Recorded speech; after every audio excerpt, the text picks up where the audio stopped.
Watch as we decode the impact on 6 September. With the AI and tech, with the challenges regards to ethics, biases, one thing is certain. The optimism is all around. Everyone's optimistic about the IT and AI taking India to the fore of the India growth story. And India is poised to be the hub for AI and tech. So don't be scared that AI might take your jobs, but be sure to upskill, we adapt, and embrace the changes. So let's move on to our next panel discussion, which is on fintech. Now, fintech is the fastest growing one of the fastest growing sectors in India, and the market is in fact expected to triple by size by 2025, making India one of the global leaders in its place. It's already a country that has seen a mushrooming of startups across the fintech space, and that is all the more that we can expect from the industry. The truth is that as we navigate this growing and very rapidly evolving landscape, today's experts will discuss how the budgetary policies are going to also impact the sector and explore the emerging trends and opportunities within the fintech industry. So I'd like to take this time to introduce our panelists. Manish Shukla, founder Check UPI, Satwik Vishwanath, co-founder and CEO Unocoin, Manas Gond, co-founder and CEO Prosper.io, Saurabh Kumar, VP International Expansion Moodrex, Rajiv Chabra, founder and CEO Prop FTX.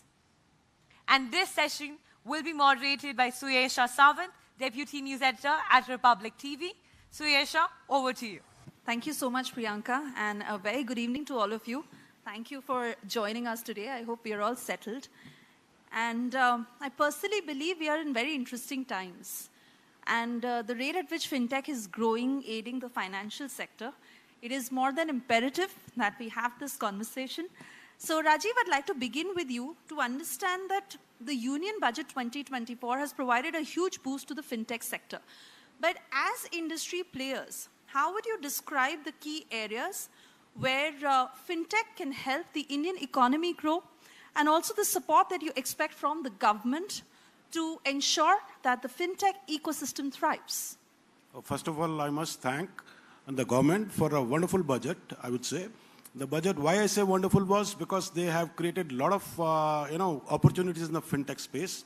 And I can share one more thing. Last week we were in GFF. Even when a prime minister goes over there in that fintech festival, that means something. How serious our government is for doing something in the fintech space. And luckily, we have a lot of skilled people in fintech. And really, as you announced, 3 times, I can say the multiple times we can grow in the next 3 to 4 years. And few things with government missed out, we can tell, but that can happen, And because India is a vast country, when they're making the budgets and all, fintech specific budget they cannot go for. But we industry people, we can tell them, and government is very proactive. They're listening to us, and that's what we can expect from the government, We can't expect everything 100% like for our liking, Right, right. Manas, I want to come to you to talk about the regulatory aspect. Now, we understand how the budget has addressed regulatory challenges faced by fintech companies, but the specific measures, according to you, that should be taken to create a conducive regulatory environment. Also, when we are talking about fintech innovation, how can we together ensure, both as industry and the government, to balance it with consumer protection and financial stability? So most of the time, if you see whatever the laws which governments are making, is to safeguard the end consumers. So the law which came in PIP, let's say, and BNPL, and all those things are there to safeguard the interest which consumers should focus. Now the main agenda of government, the regulation which is coming out, since the fintech is very evolving field, basically from technology, the role is playing, the democratization of the product which is happening. So government is always trying to chase us to so that we do not, or in the name of, let's say, any fintech player, okay, someone cannot cheat, correct? So there are a lot of laws which are coming. Some of the things are which is very, very well perceived by industry. It's asked for industry, you should have such law. And such law, and some laws are, of course, bit conservative approach, which shows, let's say, government should move fast. We should not just look at our country, but we should also look at how the outer world is doing, correct? Let's say, and also most of the thing which I personally feel is, let's say, the way the government should give us an opportunity to think, or at least should give us a proper list of the things which government is trying to curtail, so that we should not invest our resource, or we should not invest our money to build a business which may not last after 5 years, correct? So we have seen how they have regulated the cryptos, blockchain, and all those kind of things. So it's more and more government should be proactively talking with the industry leader, try to understand, and then make the law. But so far, so good. They are just trying to do a good job. Let's see how the things come up in future. Yeah. To add some facts here, right? So, for example, the abolishing of angel taxation itself. So this was a huge challenge before, not only for the angels, but also for the startups, because identifying the exact valuation of a startup to figure out what the angel taxes is itself was a challenge. And now it is like, anyway, these companies were burning money, they were trying to build, and it was definitely, they were providing employment opportunities and innovation prospect, etc. for the country. So that is gone now. And also, if I talk about the e-commerce platforms, so the TDS has, for the sellers, whoever is selling on e-commerce, has gone down from 1% to 0.1%. This is like significantly very, very important, because the margins for these kinds of merchants is comparatively much low. Okay, so the TDS is supposed to be like maximum of whatever income tax they would pay. If you have the TDS itself is more than income tax, then your capital is getting locked up all across the year, and then you have to wait for the next August or September to claim it back. I think these things the government have definitely very well thought through and have brought this up. It's like fantastic. Yeah. Now whatever Sarthak said, I want to add some few points on this. So government has now also, let's say, as a taxation expert, if I speak, so government has also given a lot of clarity, correct? What is the meaning of the TCS on what should be the property, let's say, even not just the e-commerce, even let's say, if you are into a prop tech, okay, where the first, let's say, you have to deduct a lot of TDS if you are an NRI and all, those things have become very, very clear, okay? Right. So they are working very, very good on those direction. Let's see how the future will hold us with us. Yeah. Right. Saurabh, I want to come to you on another important aspect, because the union budget has also emphasized on the potential that fintech has when it comes to poverty reduction and financial inclusion. Now, in terms of ensuring as an industry that you reach out to the smaller pockets, to a more unserved population, to ensure financial inclusion, how are you working towards it? Right. So at least from a startup industry space, and I see like bunch of innovation that's happening at the grassroots level, there's a lot of innovation that has especially happened on the credit scoring bit, because a lot of folks, and especially folks from lower economic strata, they would not have a credit history, so it's tough to determine, tough to undermine that loan. So a lot of innovation is happening that side.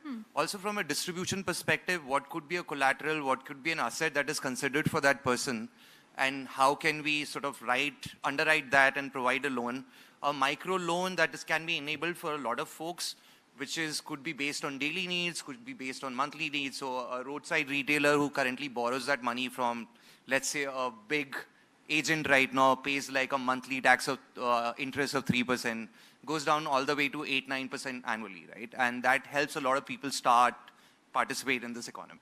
Yeah, please. Yeah, so in this budget itself, government introduced two changes. One of them was to increase the limit of mudra loans from 10 lakh to 20 lakhs. Yes. And this increase is going to help MSME to a large extent.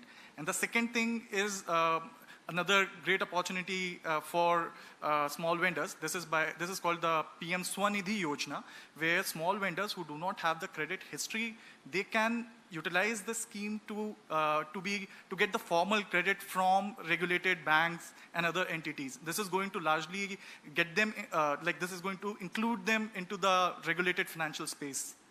Right. And in fact, I want to take my next question to you on an extended aspect. Now, we understand how the Modi government has been emphasizing on going digital and digital transactions. but we are still a distance away from having a completely cashless economy. Where do you think the gap is and how can we cover that? Yeah, if you talk about cashless economy, let's rewind 10 years ago. We see that it was largely a card-based ecosystem where in India, credit card and debit card penetration was very, very low. Then came the UPI revolution, one of the government's biggest digital public infrastructure, where when it started, it had few users. Today, UPI does 10 billion transactions a month. And you see from a big mall to the extreme corner of India, every merchant accepts UPI. It has largely filled up a lot of gap, but we still see multiple places where the banking system needs to move up. One of the key things which we are trying to solve also is UPI One World. UPI One World is UPI for foreign nationals, NRIs who do not have Indian savings account. They can also transact through UPI. There are several other aspects where the minors who do not have bank account, they can transact through UPI. Then there is B2B payments which also need formalization in the sense that they should be easy to make. So government is doing a lot on making a cashless economy. Still, the road is along. Hopefully there will be multiple, you can say, innovative solutions coming along. Yeah. Right. Yes, please. Yeah. See, when we talk about digitization or creating a cashless economy, it is not like one company upgrading their infrastructure systems. Okay, it's about the country, everyone in the country having that push to go towards it. And this needs a lot of other ingredients to be in place. And I believe one step at a time, we are covering like most of it, right? So the first one is you definitely need a smartphone. You cannot just use a feature phone for it. And there should be some good literature, like the literacy should be there. At least if not English speaking or English reading, at least the regional languages, they should be able to read and understand what the mobile phone is trying to say. And then access of the internet. Right, so now we have like Geo and such, which is really offering very good, internet plans for them, etc. So these one thing at a time, and then again it comes back to having the access to bank accounts, so that if you want to do the UPI, then you need the bank accounts, and for the bank accounts you need to have the Aadhaar cards and everything linked up as well. So there is like a lot of one thing at a time that has to happen. A lot of them are happening in parallel, and definitely like says, I'm also excited to see like how good we have performed maybe since 2016 to today. It's like amazing thing. I cannot even imagine for a country like India to have this kind of improvement. And probably we may be there like 70-75% of most of the transactions that we want to digitize are already digitized, and it's going good. So yeah, it's not easy, but whatever has happened is amazing. Yeah. So a decade or so. Yeah, just to give an example, I have not been carrying cash since last 6 months, and my life has been very good. I think even I have switched, And, so I agree. And now I don't even use card. Forget about those things. Everything is UPI driven for me. I'll add one more line into it, you see. I mean, we should not forget, since I am from the old school, India's very vast, and we have so much of population. Things are happening, but things are happening in a good shape. Prudently, things will, take shape. The country cannot be all of a sudden digitalized in a day, Yeah. It has to happen. Things are happening, I think most of people, we're trying to build an ecosystem where, we all founders of fintech companies, we are trying to do something. There are many like us. They're trying to put their perspectives and whatever they can contribute along the way the government is encouraging. And sometimes, of course, what are things we'll try to put, which the government can also take up, The digitalization is happening.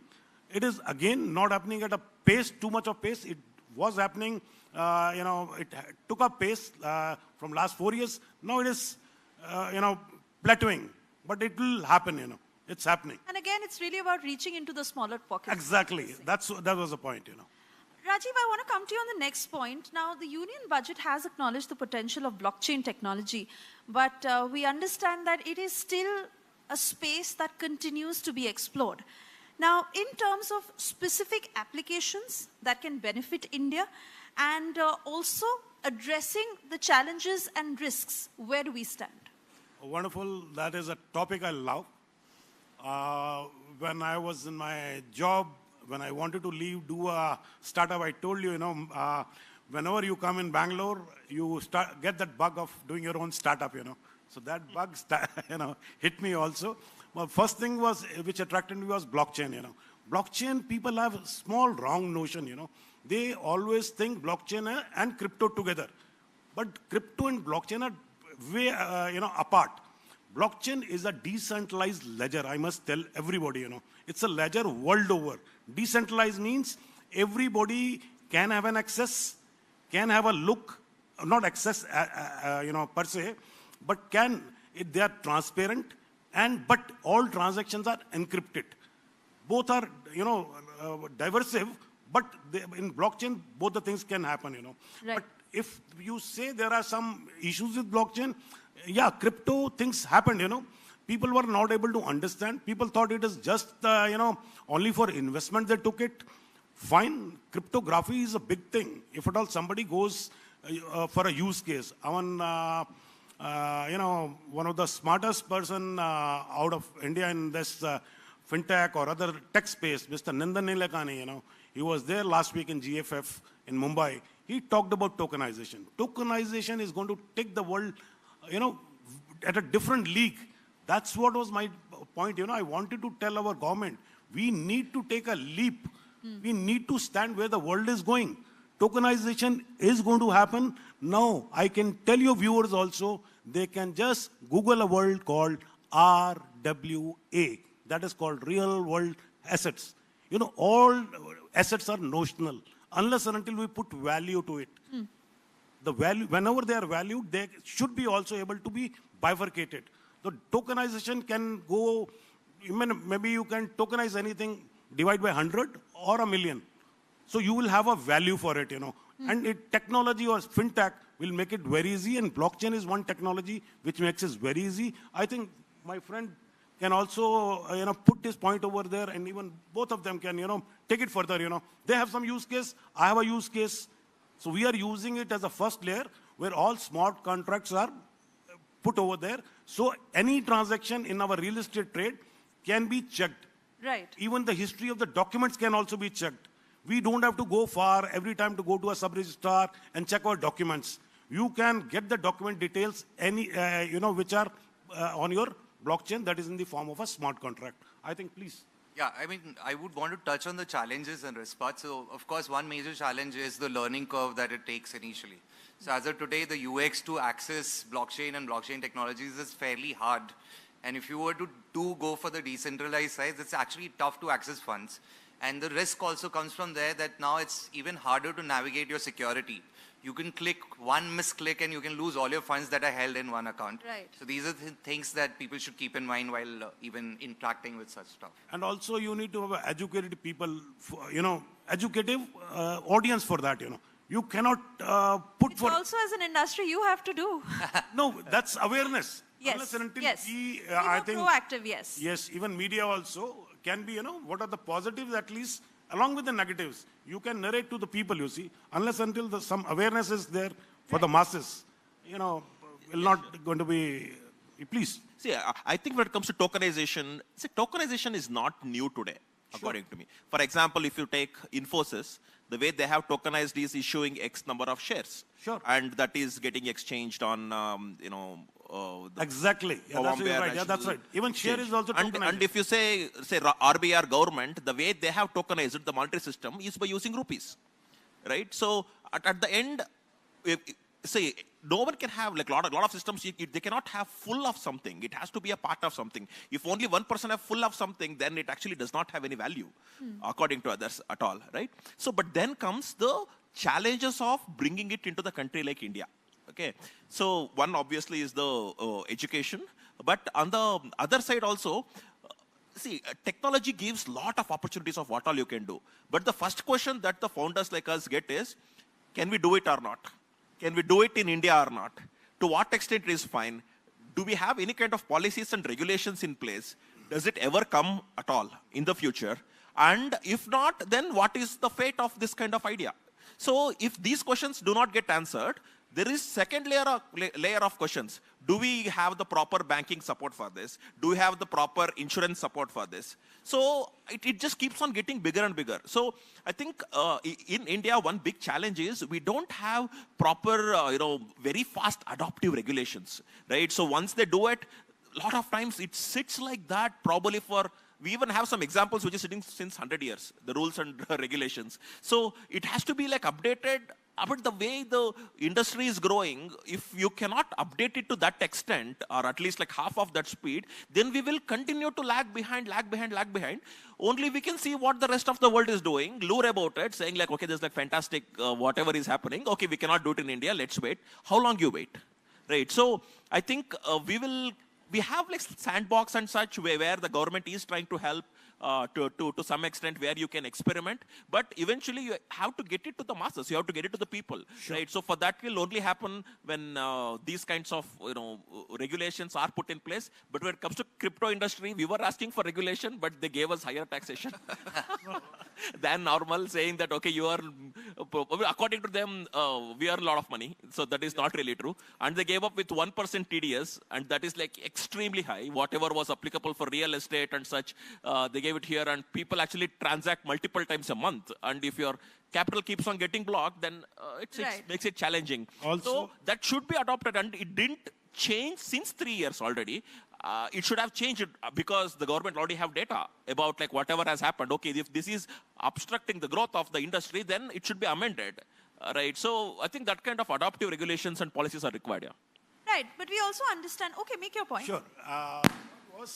Blockchain is just not fintech itself. Blockchain is a big thing. It says the proof of concept, right? Proof of concept means if anything has happened, the proof of concept is there. So there also, if it all say, blockchain can also be used in the medicine, the journey of the medicine, from where the raw material was procured, whether that was the correct quantity, quality or not. So blockchain can be used anywhere. So it's not just fintech. Right. Yeah. So this brings me to my next question. And the larger point we are harping on is, of course, awareness. And Saurabh, if you can take that. It is important to make people financially literate. And given how we are such a diverse country, what do you think are the ways that can be implemented into serving this purpose? Right. So I do think, like from a long-term solution perspective, this has to start all the way from primary, early, secondary schooling perspective, right? If you look at like the financial education or kind of schooling that we guys came out of, we had nothing to learn practically for how to manage our money, how to do with it. And now money has gone digital, your transactions have gone, but nobody has, apart from some influencers who are also now regulated in different ways, nobody has actually tried to explain that world to us. Now, it would really help if this started early, right? And if people were able to try a bunch of these things at much early age, which you will also see in terms of any technology, kids are able to adapt to it much faster. Yes. They are far better and far securer in this world because it's a native world for them. So starting them off early is a much better idea. But a lot more government schemes, lot more ideas like crypto probably having a mutual fund sahi hai moment for the next 10 years is probably the kind of things that'll bring the space to yeah, something like right. that. Exactly is right. Yeah. Okay, Yeah. you want me to add? See, I'm telling you, eventually the technology is going to, take it over, Now we go to sub-registrar for registering our properties. If we use blockchain over there, it can happen within minutes. All the transaction earlier, papers, who were the owners, who were the, if we want to talk about the mother deeds and all, can be encrypted and can be put over there. Eventually, I can tell you, there are some governments, that is Telangana government has already started doing. You'll be surprised. West Bengal government is very proactive in this. Right. Eventually, blockchain has to be used, So Right, that's what's right. this thing. Yeah. So of course we understand that, but also that it is a space that needs to be explored a lot more. And talking about how it should start at an early age, I also know 10-year-olds who know how to create an app. So point is to cater to a larger audience. But I want to move on in this conversation as we understand how a big focus in this union budget was to empower women. And Satvik, I want to come to you to understand how it works in the fintech space in terms of opportunities and challenges for women entrepreneurs in this sector, and how the government is supporting women-led fintech startups. Yeah, see, it's much more general question, I believe, not specific. And I also understand there's no woman in this panel, but please do explain how it is. Yeah, so I think there is a lot of push that eventually the government is trying to give, and obviously women are also beneficiaries of this, right? So like one of the big changes we saw in this is, again, when it comes to taxation, the long-term capital gains, it went down for some of the assets from like 20% to 12.5%. And on the other side, if you see, there is a lot of like the push where they are putting a lot of money for the infrastructure. Then eventually what it actually happens is that will held up, that will be used to build companies, support companies, give loan for the companies.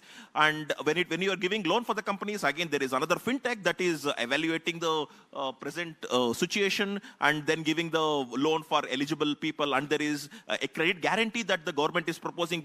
Before, that's always like, okay, you're a woman, like to what extent can you like run a business? You could get married, then you could have a baby, like multiple things. So now now, I mean, eventually you have to bring that out and say that, okay, I am investing in an intellect of a particular person. I am intellecting in an organization, right? So for this, I think one step at a time, if you completely say, okay, because of women, I'm doing this XYZ things, it will still not look good. They feel like we are one of them. We are one of everyone, right? So, but eventually the way you try to empower a subtle way, I think it really adds up very well. So like I was explaining, now there are wealth tech companies which are more becoming active because the taxation has reduced, and there is the bigger thing for women for a lot of times is how to maintain the savings of the family, right? So now depending upon the diversification that they take, then maybe for women from affluent families, then you may get to some wealth managers and do the required diversification, etc. So I think it will not happen in 1 year, but probably over 5 years, 10 years budget, if you see, then I definitely see that wherever the women started up to where eventually they have come up, so they will actually see the progressive involvement in this kind of fintech and try to get benefit out of it, I think. Right. Yeah. And yeah, one more thing which I want to say, let's say, what is the importance of technology in the fintech? So let's say once you are a woman or you are, let's say, man, or you are anything, correct? It doesn't define or it doesn't restrict your foundation, correct? What it does need, it's just need your digital identity. Right. Nothing more than that, okay? And this is why the fintech player, which is driven by the product, will help women to get more access to the product, which was restricted to the manly, and it was just seen as a, let's say, it will not depend upon just the gender which you are, but also on the digital ability or the things. Right, have, right. Yeah. So like I said, I should have also had a woman entrepreneur on the panel to answer that. But Manas, that also brings me to the next question. So women, of course, is one aspect. The other is farmers and how the fintech industry can really help aid the agricultural sector to provide better livelihoods for farmers, and how that is actually in process, like we were discussing. Yeah, so I will just give you an example. One of the fintech, let's say one of the arms of fintech is let's say agri-tech, okay? Agri-tech, if you see, most of the companies these days are going insane aggressive on the penetrating the tier 3 or tier 4 farmers, correct? So if you see what are the expense of the farmer, if you, let's say 75% of our economy is driven by the agriculture, correct? And now if we are able to bring wheels to that, or if we are able to, let's say, accelerate the growth of that, okay, we will become the 10 trillion GDP or the 15 trillion GDP, which currently seems like impossible for us. So let's take an example. A major expense of a farmer is to buy seeds, to buy fertilizer and all those kind of stuff. Now, if we are able to give those things on a loan, not just of money, but a commodity as a loan, and just pay me those particular things. So this will bring a lot of transparency. And as Saurabh mentioned, let's say if you go into the tier 3 or tier 4 or in a village, okay, mostly the farmers take the loans from the local landlords or those kind of sahukars, which charges 3 to 4%. Okay. Now, if I'm able to click on my mobile app and I'm able to get loan at 8 to 9%, okay, this is awesome, and this is something which is the real case of digitalization or democratization of the product. And I will give one more very, very good example, okay? Let's say the taxation which we talk about. So most of the thing, if you go to the very, very deep down into the, let's say, UP, Bihar or Odisha, all those sections of the society, there it is thought as a, let's say, it's big thing to solve the taxation. Right. But implementing the new taxation laws and all, it's give very, very seamless kind of thing to our citizens, yeah. And I wish we could talk about this more, but I'm slightly short on time, so we are going to wrap this discussion. I want to take this one last question from you, Manas, on how much is spoken with regards to security and privacy concerns that are associated with fintech, and how can we ensure a safer, secure way forward? So in fintech, risk is one of the key elements to solve for. Risk comes from various aspects. One is identity risk, that is someone trying to prove that he is a different person than he is. Then you have risk around technology itself, where people are able to steal data and then impersonate as someone else. Yes. Call you, like you purchase a new car and someone calls you, I'm from the insurance company, take this insurance from me. So then you have challenges around AI and other domains where the person is able to steal your identity. They are able to do actions which they are not meant for. So some of these challenges do get addressed through technology. So technology addresses challenges through implementing things like end-to-end encryption, having two-factor authentication where you always have a PIN or you have an OTP to do the transaction. Then some challenges which cannot be solved through technology they emerge from the social engineering aspect, right, where someone just engineers who you are, tries to identify what you regularly do in your life and impersonates as someone else. So these can be solved only through user awareness. And user awareness has to be one of the key areas of research and development where this should happen. So, look, the first tenet of all of this is trust but verify. So, the analogy... And you've also had examples correct. in your own company. So, like, we have had our website 38 different websites trying to imitate mudrex.com, right? And we had to actually go to the High Court, get an order to get these sites to be shut down by MeToo. But what happens is that just because somebody is reaching out to you and promising some good returns and says that, hey, click on this link, it's almost an analogy of like how you don't take candies from strangers.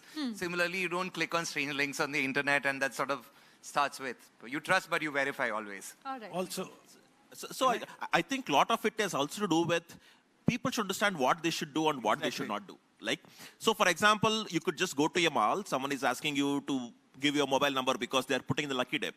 You have no clue from there where the data goes and eventually how it even comes back and bite you, right? So there are so many.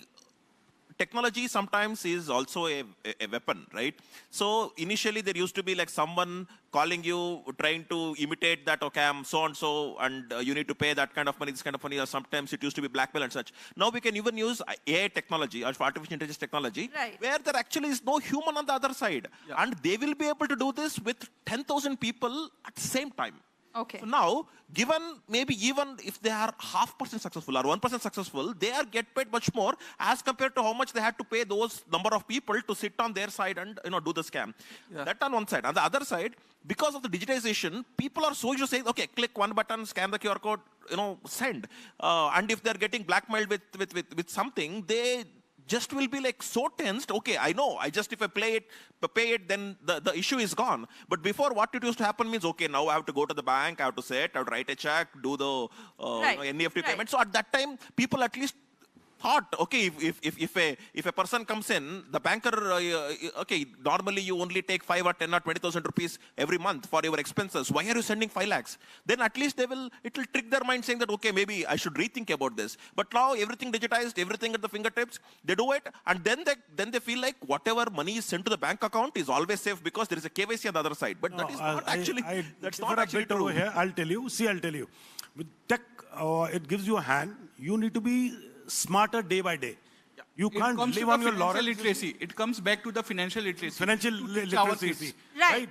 But as much as you're putting it on the user, Right. I think it is I also do- as an industry to how you work so towards safer I moves. do think a lot of ownership is also on our end. Yes. from Our end, awareness that's right. education perspective. Yes. Yeah. And so is it in the government's hands. So for a lot of emerging technologies, they will have to start adopting it and then start communicating to end users. Right. I actually have one suggestion that I generally want to give people, that if people have multiple lakhs of money and such, then they should have 2 bank accounts. One that is just used where maximum you keep is 1 month ka expense, and remaining money you keep in another bank account that do not have online access. This idea has preserved lot of people's money. Sure. That's like best thing to do. I think. Okay. Exactly. This is Okay, we helpful. take your suggestion on that. And I know we can go on talking about this, but we do have a time limit. I want to thank you all for having this very interesting conversation. And please, let's gather here as we want to present a memento to you all. Please. Thank you. Thanks a lot. Thank you for having us here. Thank you for allowing. Thanks for having us.